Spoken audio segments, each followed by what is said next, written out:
Phil and Rye on Listen Up Maryland, presented by Dempsey's and Sportsland, and we're here to talk about the UConn Huskies women's basketball team. Like always, Ryan, we're so excited to get down into it. Let's get started right away without wasting any more time. Whew, Ryan, so much to say in so little time. We're going to actually knock out all the comments for you guys at the end of the video. We appreciate you all coming through, supporting us, watching the videos, commenting, subscribing. Make sure you keep it up, like the videos. I mean to tell you, Ryan, we're feeling the love. That's for sure. For sure. Hey, again, so we appreciate it. Ryan, another great day. No good game, no great UConn victory, no win today, but some other big news. UConn is officially ranked number 7 in the latest AP polls this season. I think it's week 16, if I'm right. Yep, that's correct. Yeah. Week 16. I think the committee actually, or at the end of our episode last night, I was kind of joking. I was like, yeah, maybe the committee will move them up to number 7 or number 6. I saw someone commented on the video and they made a prediction for us. They hit us up on the video and they said, UConn number 9. No. And I was actually a little bit surprised, Ryan. And I think the committee really got it right. I really do. I was only kind of kidding. Like I said, Ryan, UConn is now ranked number 7. That's a little bit higher than I actually expected. Yeah, it's a little higher than what I expected too. I didn't think they'd move up those 3 spots, but let's go through this AP poll top 10. I'm usually not as excited as I am for this week, for this AP poll, but yeah, this week it's pretty exciting. So of course at number 1 we got South Carolina. They're 21-5. South Carolina, they've been number 1 for all 16 weeks of the AP poll. Their only loss came on December 30th against Missouri. Their final 2 games of the season are this week, much like all these other teams in the AP poll top 10. 2 games against Texas A&M and Ole Miss, both on the road. Should be pretty easy games for the number 1 ranked Gamecocks. So as long as they win 1 game, they're 2 games ahead of LSU in the SEC conference. So as long as they win 1 game this week, they'll be SEC conference champions. Number 2, Stanford Cardinal, 23-3. Last 2 games of the season this week, both home games against Washington State and Washington. Stanford, they already clinched the Pac-12 with the win against Oregon on Sunday. Number 3, NC State, they're 25-3. They're one final game left on their schedule on the road against 23 Virginia Tech. Stanford has a 1.5 game lead over Louisville for first place in the ACC, and that brings me to number 4, Louisville. They're 23-3. They have 2 games left on the road against Pittsburgh on Thursday. Now, if they win that game, they would have to win Sunday against number 14 Notre Dame and hope that NC State loses to Virginia Tech on Sunday for first place in the ACC. So it's pretty exciting stuff at the end of the regular season in these conferences. And then it gets even better. Number 5 Baylor, they're 21-5. Baylor, they're tied with number 9 Iowa State for first place in the Big 12 conference. Now, Baylor, 2 games this week against Oklahoma State and Kansas, and their final game is Monday, and I bet you can guess against who? Iowa State. So the Big 12, it could very well be decided by that final game against Baylor and Iowa State next Monday. So that would be pretty exciting if it did come down to that. Number 6 Michigan, they're 21-4. Going into their final 2 games this week, they have a half game lead over number 10 Indiana, 17 Ohio State, and 13 Maryland. So a half game lead over 3 teams for that number 1 spot in the Big 10. Michigan's 2 games this week at home against Michigan State and on the road against 21 Iowa. It's not going to be easy for Michigan this week, but if they are able to win those 2 games, they will be Big 10 champs. Now, on to our number 7 UConn Huskies. They're 19-5. Final 3 games this week. We'll recap them on the channel for you. Should be easy, but nothing is ever easy like we've seen all this season. So all the games this week, we've already mentioned them on the channel, but Marquette, St. John's, Providence, all at home. UConn, they have a half game lead over Creighton in the Big East, but Creighton only one game left on their schedule. So if UConn wins on Wednesday and Friday, they will clinch the Big East Conference for the second year in a row. Now, when I was looking this up, I actually didn't know this before, but UConn was actually in the AAC from 2013 to 2014 until the 2019 to the 2020 season. So, The and ACC, yeah, they were in the AAC AAC. or yeah, the AAC, the American Athletic Conference, Okay. for those 7 years. So this would be only their second Big East Conference title in a row. But when they were in the AAC, they won those 7 years in that conference as well. On to number 8, Louisville. I think this was the big headline in the top 10 this week. 23-4 LSU Tigers. Kim Mulkey has LSU back in the top 10 for the first time in Kim 13 years. Mulkey. I have to, yeah, man. I'll let you finish, but man, that's what I'm starting to think about. You just go ahead before I have to point out Kim Mulkey, Yeah. because as you go through these top 10 teams, what comes to my mind? I was going to say it after you're done, but what comes to my mind, Ryan? Yes, the players are great. The players are the one going out working every day, putting the work in. But as you're going through these teams, in the back of Phil's mind, oh man, there's some legendary coaches, head coaches going through his head. But keep going. Yeah, Kim Mulkey, what an incredible job this season. Back in the top 10 for the first time in 13 years for LSU. Not very likely that they'll win the SEC because, of course, you have South Carolina. They would have to lose both games in order for LSU just to have a chance to tie. But still, a very good season from LSU, and I'm sure they'll be a team to watch for in March Madness. Yeah. Number 9, Iowa, 22-4 now. Like I mentioned before, with them and Baylor, they are tied in the Big 12 Conference. Iowa State also has 3 games remaining against Kansas, Texas Tech, and then on Monday against Baylor. So, I mean, I really hope that the Big 12 will be decided in that game on Monday, because that would be a heck of a game to watch. And to round out the top 10, we have Indiana at 19-5. It was a rough week. It was a rough week for them. They were ranked 5th, and then this past week they lost 2 of their 2 of the 3 games that they had, fell back down to the 10 spot, and it doesn't really get easier for them. They are on the road against 21 Iowa and 13 Maryland. So there you have it. That's the AP poll top 10 going into the final weeks of the season. So it's going to be pretty exciting.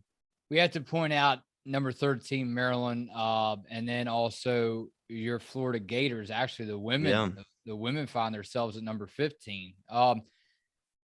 So with that said, yes, that's definitely good job recapping the top 10. That's what I like the most, right? I told you that the other night.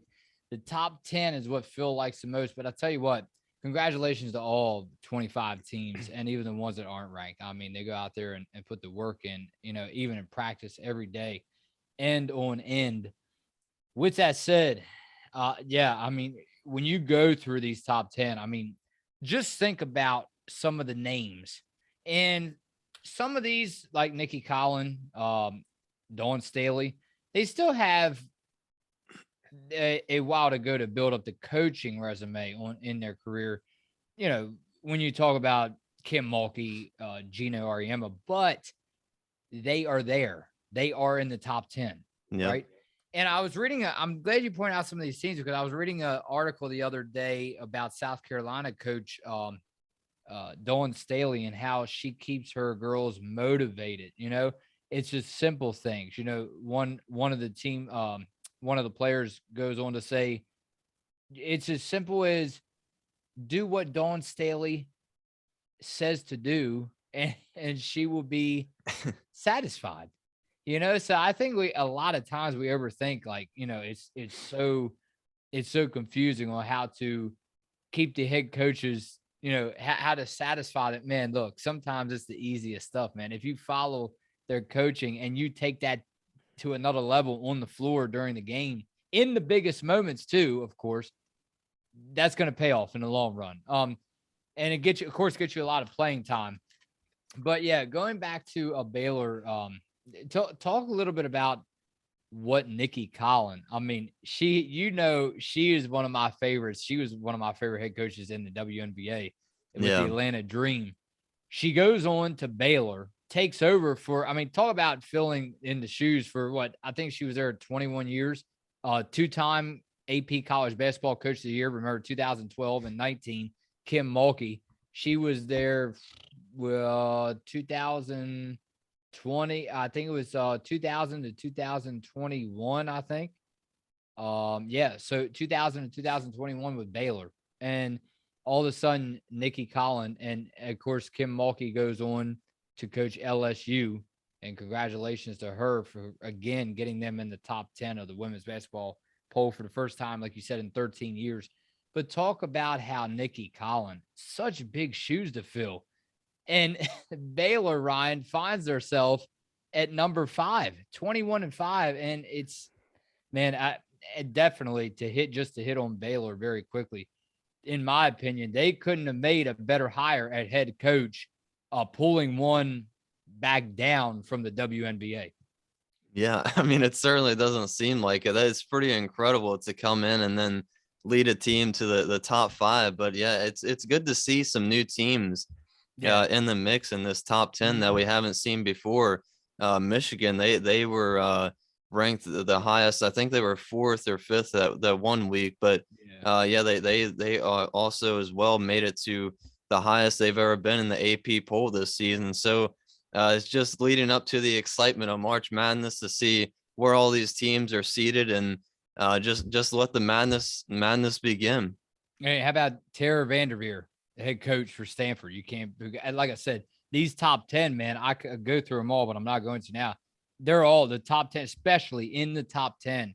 Legendary, Yeah, legendary. And so I'll go many, as far, yeah, so many good I'll go coaches. as far as, you might not agree, but I'll go as far as saying Nikki Collins, because she already had the WNBA experience. She might not have the resume or like some of these other coaches, but I'm telling you, of course, at the college level, but I'm telling you, man, Dawn Staley, what she did, you have to look and see what they did too as a player. I'm telling you right now, legendary in my eyes. The top 10, these top 10 teams all have legendary head coaches.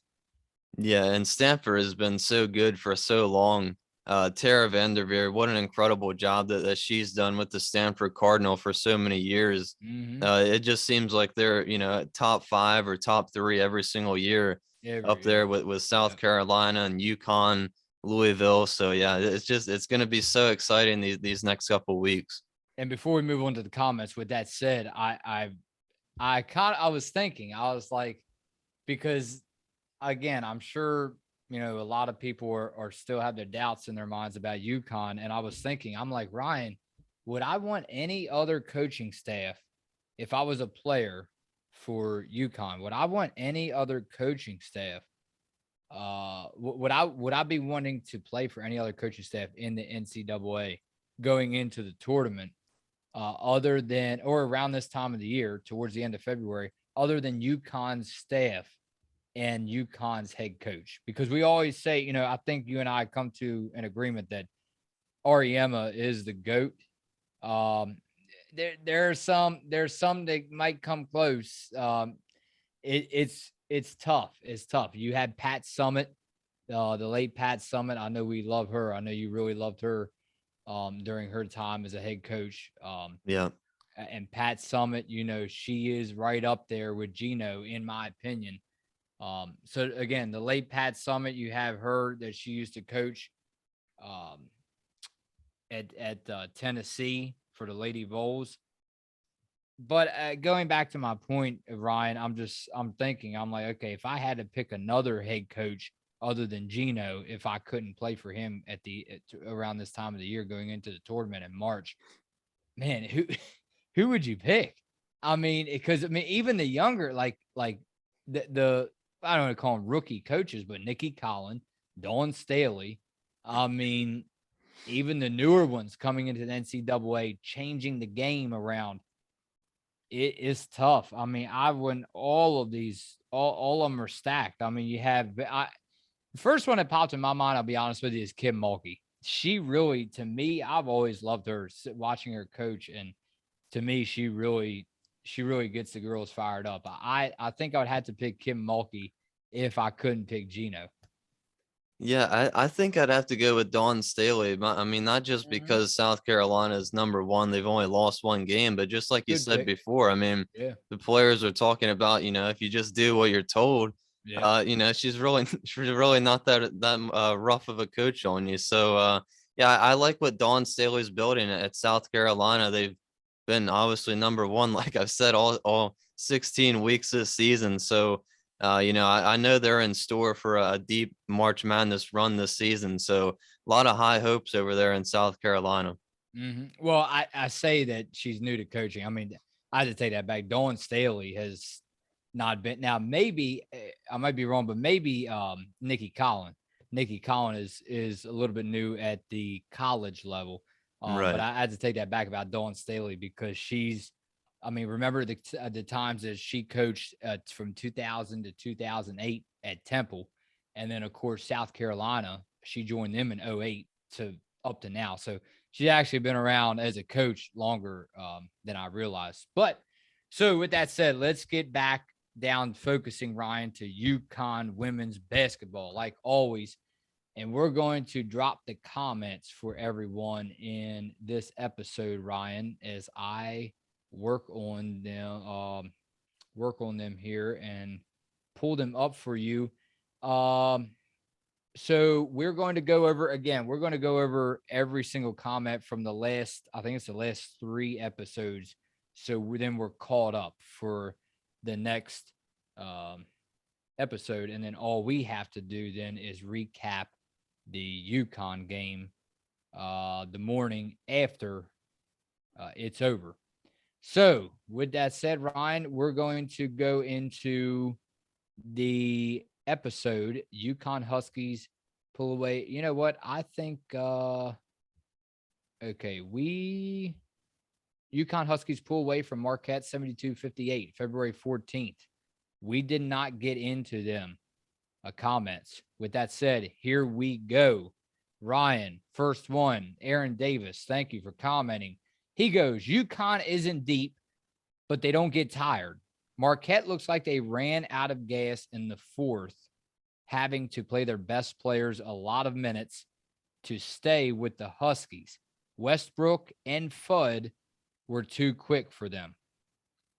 Yeah, I agree with that. I think they are a bit more deep now, getting Olivia Nelson-Ododa back, Aaron Caroline Ducharme, and especially when Paige Beckers comes back. I mean, that's a pretty deep team when you get all three of those players fully healthy that are on the roster. So yeah, but they did pull away from Marquette in that game. They started off a little slow. They kept Marquette in the game, missing some easy shots. But Marquette played them tough. But yeah, UConn just they came out in the fourth quarter with a different type of energy, really amped up their defense, and that led to the win. Next one is Tony Lucring. Sorry for pronouncing the last name wrong. Tony Lucring, thank you for commenting. This one's for Ryan as well. With Nova losing, UConn is back up to a 3-game lead in the Big East. Okay, well, we had to apologize. We're a week late going over these comments. So this was a episode from 7 days ago, I believe. Did I say that right, Ryan? Yeah, February 14th. Yeah. So a week ago. So again, the standings may not be exactly like they were last week, but Tony has for you, Ryan. He goes with Nova losing, UConn is back up to a 3-game lead in the Big East. Yeah, over Nova, and then still only a half game above Creighton. But like I mentioned, if they can win Wednesday and Friday, they'll be Big East champs for back-to-back years. So Eric S goes real close and tough game for 3 quarters. UConn got intense in the fourth. UConn is mature. I like the way that Avina is getting more aggressive on offense. Christie too. Fuddy is living up to her high school reputation. Good point right there. Smart offensive moves. yeah, AZ Fudd, she was such a talented recruit coming out of high school, number one recruit, if I'm not mistaken on that, coming out of high school. And yeah, I mean, Gene Oak's coaching staff and UConn, really, really lucky to get her. or not lucky, but very, very happy Where to else would she go, Ryan? yeah. Where else would she go? Yeah, I mean, we're just so happy that she came to UConn, and especially with Becker's going down. I mean, nobody could have Mhm. predicted that, but with Ducharme and Fudd coming in, what an incredible job they've done. To kind of just lead UConn, and while Becker's is out, and all these injuries and different things that the UConn's had to battle through this season. So yeah, great job from them. Next one is, and this was actually or no, I'm not sorry. Not the last one. Second to the last, I believe. So Super Dude goes, AZ and Dorka were studs, and Avina really embracing coming off the bench. When Paige, Caroline, and Liv get back, we have a real national championship contender. And who would count out Paige in MN? I guess he means Minnesota, Ryan, in Minnesota. Mara, yeah, in Minnesota. Yeah, I mean, Okay, so I mean, well, I mean, a week later, I just went over an article. I know this is Ryan's spotlight. I'm not trying to steal from Ryan. I'm just saying, I went over an article before we came on tonight, and I was seeing how it's starting to unfold. Gino is starting to get back in his casual wear. He's starting to wear the tux. I mean, not the tux, the suit again with the button unbuttoned at the top. Maybe it's a sign that we're finally getting back to normal times. I said maybe it's a sign, and not only with UConn basketball, but with the pandemic, right? I mean, maybe it's a sign stuff is getting back to normal again, and UConn is starting to find. We said it. They're starting to find their old selves at the right time. And again, Ryan, this is what it's all about, because we talked about these players. You see, when Paige went down with the injury, they kind of were a little bit shaky. I mean, what did they lose to unranked? Who was it? Georgetown? Was it Georgetown? unranked Georgia Tech, yeah, and then they Georgia Tech, also lost to yes, Notre yeah. Dame too. So I mean, so now you're starting to see the players finally coming back healthy, almost a whole roster minus Page. So this is what I've been trying to tell you, Ryan. A lot of people seems like they don't want to hear it. A Cinderella story unfolding before your eyes.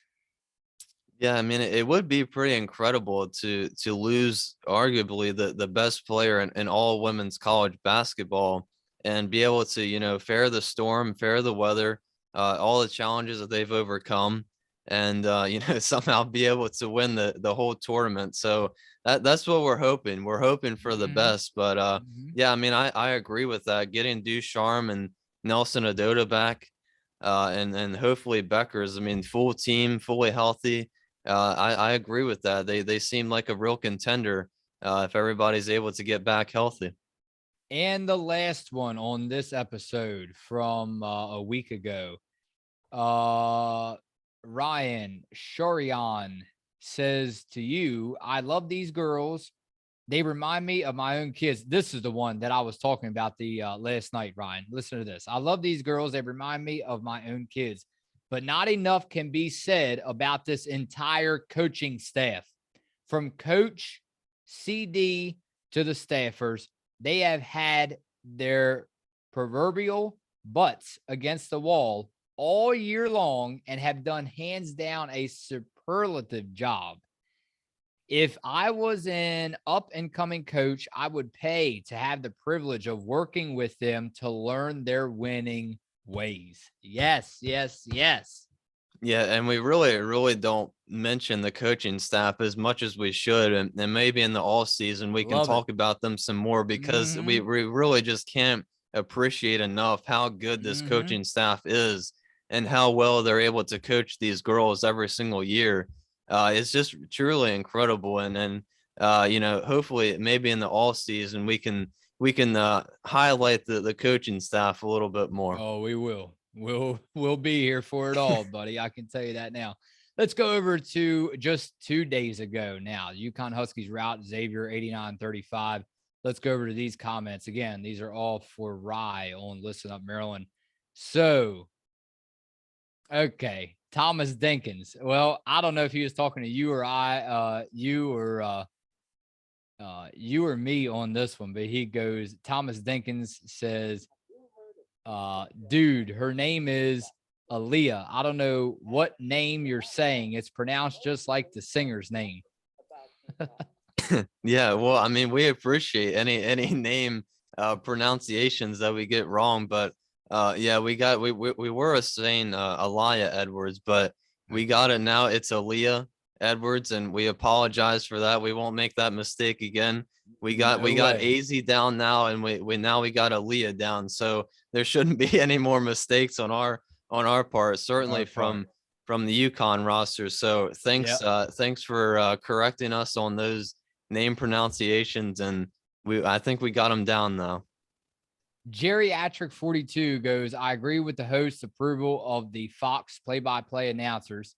Their coverage is to the point and insightful, unlike the trio of Adam, Lobo, Rowe, who sometimes forget about the game altogether in their attempt at inane humor, especially the gossipy Holly Rowe, who can't wait to put a player's most personal business in the street.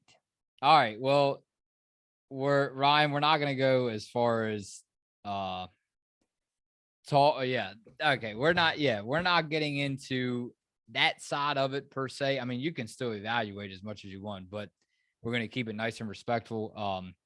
I think every single announcer up at that level is amazing. What I was saying was sometimes these announcers at the games give better stats. They don't, I wouldn't say they do a better job, but they just give the critical stats when they're needed the most. But yeah, I think every man and woman up at that level of announcing does a great job.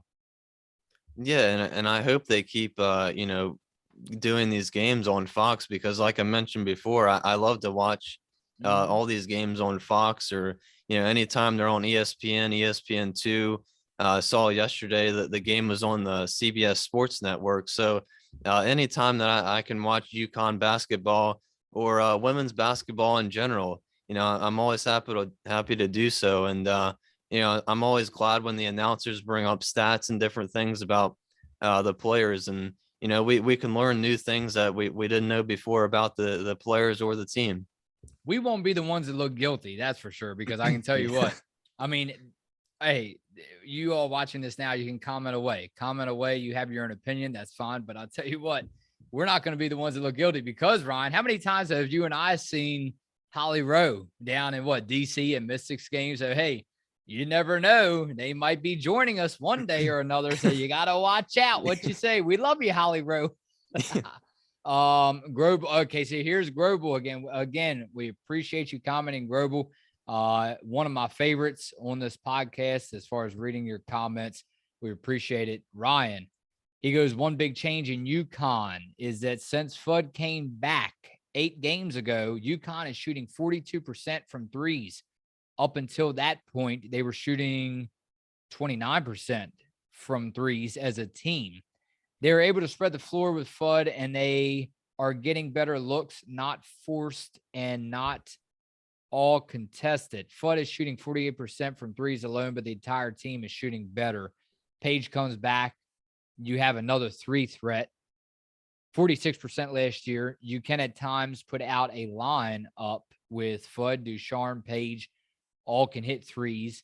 All can drive all the way to the basket and have the pull-up shot. Good luck defending that. Yeah, and I love those stats. I love reading the stats. But yeah, AZ definitely, when she came back, I think she's the main 3-point shooter for this UConn team when Paige isn't on the floor, obviously. So yeah, it definitely boosted their shooting, and I think they're playing better defense now with that bigger lineup as well. So I think that goes for everybody with this bigger lineup, and Avina coming off the bench, and now with Liv and Ducharme coming off the bench as well. So team's playing really good now, shooting well, over 50% almost every single game. So yeah, shooting the ball and defense really all coming together for UConn. Let me just read Grober's last 2 together, because he really commented away on this last video, and we appreciate that. Grobel says again, Ryan, AP rankings have UConn at number 10 And the committee rankings had UConn at number 11 in both reveals, January 27th and February 10th. UConn would have moved up in the reveal if not for the loss the day before the second reveal. They were originally number 3 seed. Now they are number 3 in Bridgeport. Since the last reveal, 2-10, I guess he means February 10th, there has been a lot of losses by teams ahead of them in the reveal. And then he goes on to list Michigan lost twice to unranked teams. Arizona lost to unranked Arizona State. Iowa State lost to number 15 Texas. Indiana lost to unranked Nebraska. And number 9, OU lost to Texas Tech. Then he goes on to say, game was sealed when UConn went on a 37-0 run. We forgot to mention that. Yeah. Game was sealed when UConn went on a 37-0 run starting midway through this quarter 2 through the last 4 minutes of quarter 3. Xavier was lucky to be even that close. Woods that had made only 2 threes all season made 4 of 6 threes, shot way above her head. Yeah, and I'm glad they commented that run because we forgot to mention that, like you just said. But yeah, that was incredible. I saw it on ESPN after we did that episode, because we usually do the episodes right after the game, so we're not able to catch every single stat. But yeah, when I saw that, I was like, I didn't know that. I couldn't believe a 37-0 run. I mean, that's just incredible. Yeah. They got so many steals as well, and like I keep saying, that the defense on this team leads to their offense. So forcing turnovers and making the baskets off of those turnovers really helps their offense. And we'll go to the last most recent video to get all caught up on the comments, and then we'll be all done for the night, Ryan. UConn Huskies win 4th straight defeat Georgetown 90-49. And that was the very last game that UConn played. And here we go. This is going to get exciting, Ryan, because these are the most recent comments. Here we go. John Brubaker goes, thanks, John, for commenting. Guys, Huskies clinched tie for regular season Big East. They are 3 games ahead of Creighton, not a half game. Yeah, and then I think somebody else commented down below and corrected them and said they're 3 games ahead of Creighton in the loss column, but 2 games ahead in the win. So that makes them a half game ahead in the Big East Conference. So yeah, half game ahead of Creighton, but like I mentioned, they win Wednesday and Friday, they clinch the conference. It's sometimes hard to figure out these usernames here. Sorry for that. I'm trying to see. Okay, so Pert Jackneppy.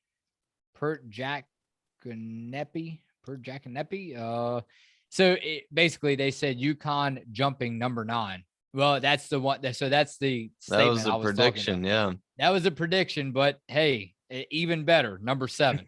Yeah, and I'm glad they went to number 7. And you know, it's going to be a tough schedule for some of the teams ahead of them as well. So UConn, they play those 3 unranked teams in the conference. So maybe they even jump up further to 6 or maybe top 5. So we'll see. Earl Cabell goes, I love UConn, but no way they are a number 1 seed. I would like to see Paige play a little during the conference tournament. Well, I think that's pretty obvious, Ryan. We know, obviously, they're not, in my opinion. Well, I mean, of course, we're almost at the finish line. So they're going to be the number 1 seed this year. We already, we went through that before over and over this season, recapping these ball games. No, they're not number 1. But I tell you, once March rolls around, Ryan, the teams that sit below number 1 are the ones that you must prepare for the most, because every year, no matter what sport, you go into the postseason figuring, okay, South Carolina, they are the champions. They are the national champions. It doesn't work like that. Yeah, and they don't really deserve to be a number 1 seed in March Madness either. So there's so many things. Who is that? UConn. All right. I just wanted to, Yeah, yeah, you gotta make sure that you right. clarify what you're talking about there. So Yeah, I thought you meant South Carolina is not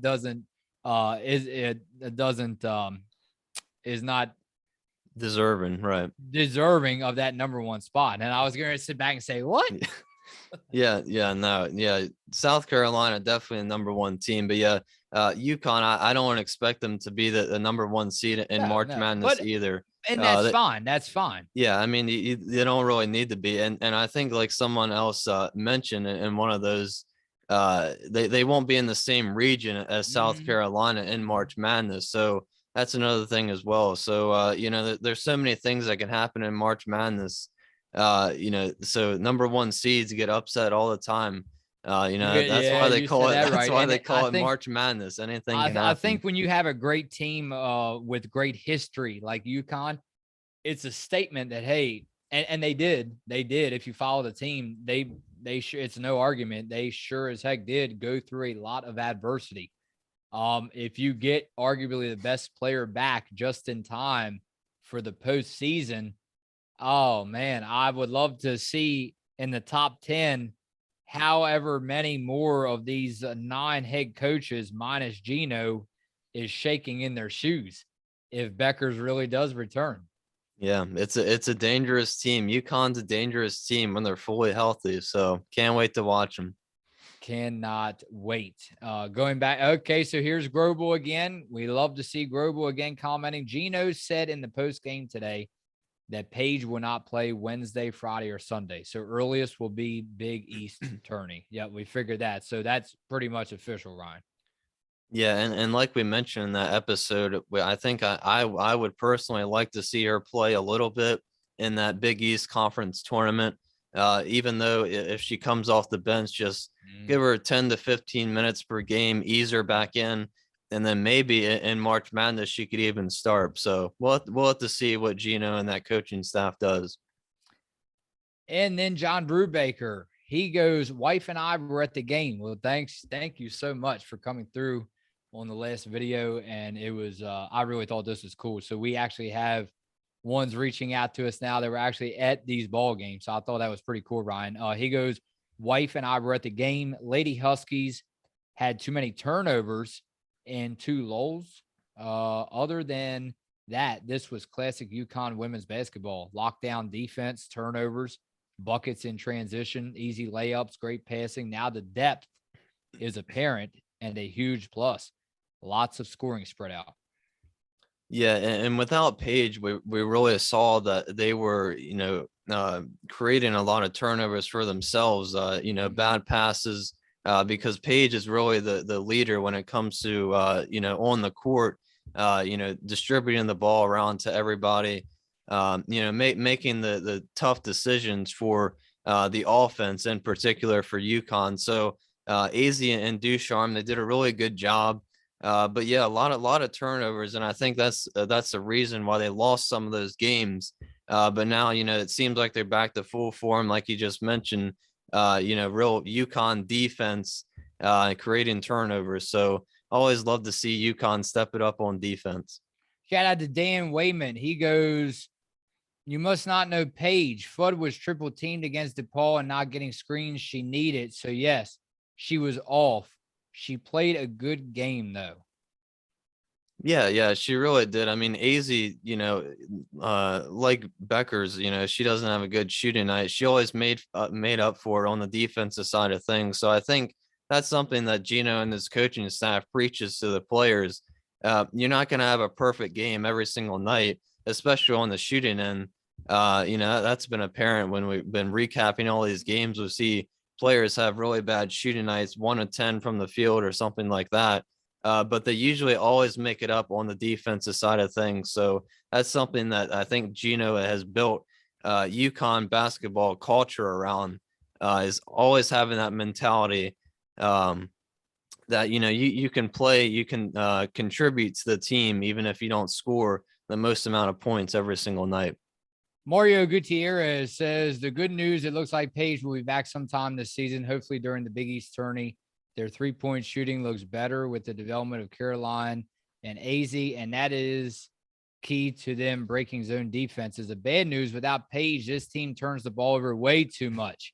Yeah. So they need her at the point. They are number 77 in the country with 14.3 turnovers per game. That is way too high for a top 10 team. There is not enough time to get Paige fully meshed into the team. With AZ and Caroline, there is a serious lack of consistency from some of the players. So you have no idea what you're going to get from game to game.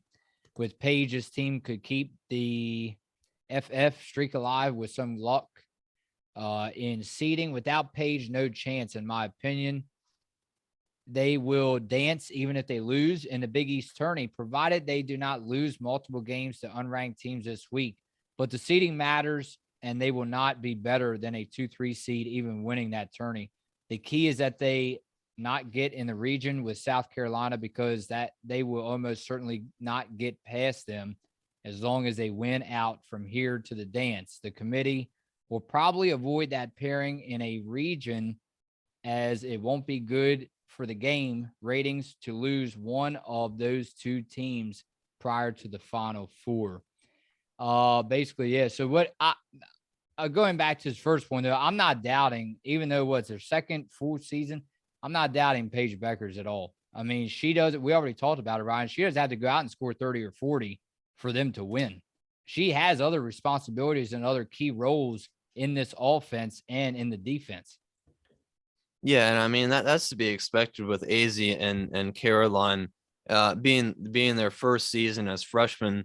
That they're not going to be as consistent every single night, scoring 20 points and getting 7 rebounds, 7 assists every single night, like what we expect out of Paige.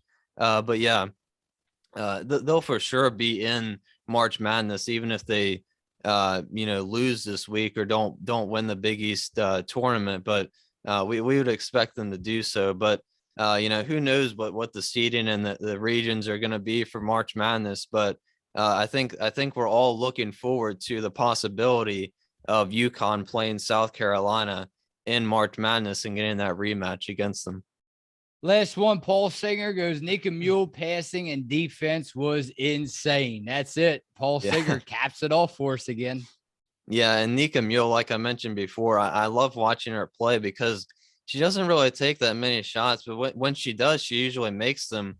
Really smart decision making on the court, and really, really great defense. Really solid player. She also came in for Beckers and really is the leader of this team, along with AZ, in my opinion, as long as on the court stuff and passing the ball around. But yeah, her defense really key role in this team. Listen up with Phil and Ryan. I will see you early Thursday morning.